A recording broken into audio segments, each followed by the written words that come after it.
नमस्कार साथियों। आज मैं संपूर्ण राजस्थान को बधाई देना चाहूंगा क्योंकि सुप्रीम कोर्ट की तरफ से अभी 2 दिन पहले एक आदेश आया है कि सत्र 2026 से सभी इस राजस्थान के स्कूलों में राजस्थानी भाषा को एक विषय के रूप में पढ़ाया जाए। और राजस्थानी भाषा को अगर एक विषय के रूप में पढ़ाया जाता है तो आने वाले जो भी जितने भी सरकारी एग्जाम है, जितने भी सरकारी परीक्षाएं, चाहे वो एग्रीकल्चर के हो या एग्रीकल्चर से रिलेटेड नहीं हो, तो सभी में राजस्थानी भाषा के प्रश्न भी आने वाले हैं। तो आज की हम इस वीडियो में राजस्थानी भाषा से संबंधित कुछ शब्दावली के बारे में जानेंगे जो कृषि से संबंधित है, केवल और केवल कृषि से संबंधित है। उन भाषाओं के उन शब्दों के बारे में हम आज के संपूर्ण वीडियो में बात करेंगे। तो अधिक जानकारी के लिए आप संपूर्ण वीडियो को पूरा देखें। तो आप सभी का स्वागत करते हैं हमारे YouTube channel agro with Rathore sir में। तो हमारा जो पहला शब्द है वो है धोरा या टिब्बा। क्या है? धोरा या टिब्बा। धोरा या टिब्बा क्या होता है कि राजस्थान में जो रेगिस्तानी टीले होते हैं, बड़े बड़े टीले, उन सभी को क्या कहा जाता है? धोरा या टिब्बा। दूसरा अपना शब्द आता है मगरा। मतलब ऐसा पथरीली जमीन जहां पर खेती करना संभव नहीं है, ऐसी पथरीली जमीन जो जहां पर खेती करना संभव नहीं है, उनको क्या कहा जाता है? मगरा। ठीक है। अगला आता है पीप या पियत, यानी सिंचाई करने का साधन। सिंचाई जो की जाती है, सिंचाई जल को है ना, सिंचाई करने की व्यवस्था, इसको क्या कहा जाता है? पीप या पियत। राजस्थानी भाषा में पीप या पियत कहा जाता है। बारानी मतलब ऐसा क्षेत्र जो संपूर्ण तरीके से केवल और केवल वर्षा जल पर आधारित है, उसको कहा जाएगा बारानी क्षेत्र। ठीक है। बनी या चरागा। राजस्थानी भाषा में अपन कहते हैं बनी, यानी कि ऐसा क्षेत्र जहां पशुओं को चराया जाता है, पशु चरने के लिए जाते हैं, उन क्षेत्रों को कहा जाता है बनी। एक शब्द आता है उनाड़ू, यानी कि गर्मी का मौसम, जब तेज गर्मी पड़ती है, जायद का मौसम, उस मौसम को क्या कहा जाता है राजस्थानी भाषा में?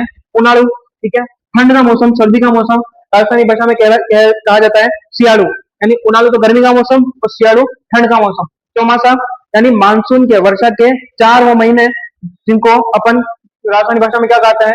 चौमासा। मतलब 4 महीने हो गया वाला चौमासा, जो वर्षा ऋतु करते हैं। काती। राजस्थानी भाषा में एक शब्द आता है काती। काती यानी कार्तिक माह, जब फसल को काटने का समय आता है, उसे क्या कहा जाता है? काती। हड़। अच्छा, राजस्थानी भाषा में एक ल को ऐसे नहीं लिखकर क्या लिखा जाता है? ल। इसको अड़ बोलते हैं, अड़। तो हल को अपन हल नहीं बोल के राजस्थानी भाषा में क्या बोलते हैं? हड़। यानी कि जो खेत की जुताई करने के लिए लकड़ी का या लोहे का जो एक बड़ा औजार होता है जिससे खेत की जुताई की जाती है, उसको क्या बोलते हैं? हल। दूसरा आता है ओरणी, यानी कि हल के पीछे एक पतला पाइप लगा होता है जिसे बीज की बुआई कहा जाता है, की जाती है, उसको अपन कहते हैं ओरणी। ओरणी। तो राजस्थानी भाषा अपने को बोलनी भी होगी। ठीक है, ओरणी। तीसरा तीसरा अगला आता है निनाण। नी ना ण। इस निनाण को कभी कभी निनाण भी लिखा जाता है।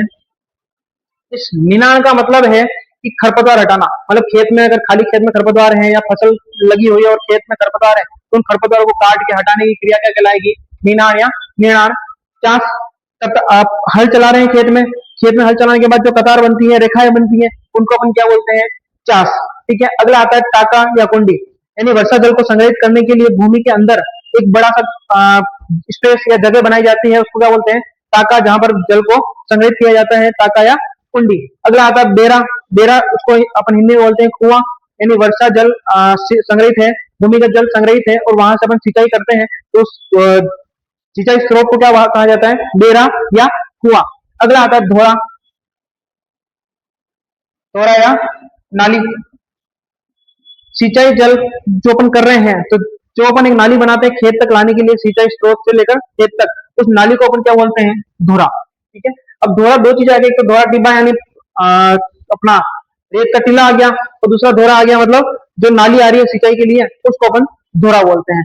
तो आज की इस क्लास में हम ये कुछ 15-16 शब्द देखेंगे जो राजस्थानी भाषा से संबंधित है और कृषि से संबंधित है। अगर आप चाहते हैं कि मैं आगे और भी राजस्थानी भाषा से संबंधित या कृषि से संबंधित शब्दों को या शब्दावली को लाऊं या इस से संबंधित अन्य कोई वीडियो लाऊं, तो आप मुझे कमेंट सेक्शन में बता सकते हैं। इसके लिए धन्यवाद।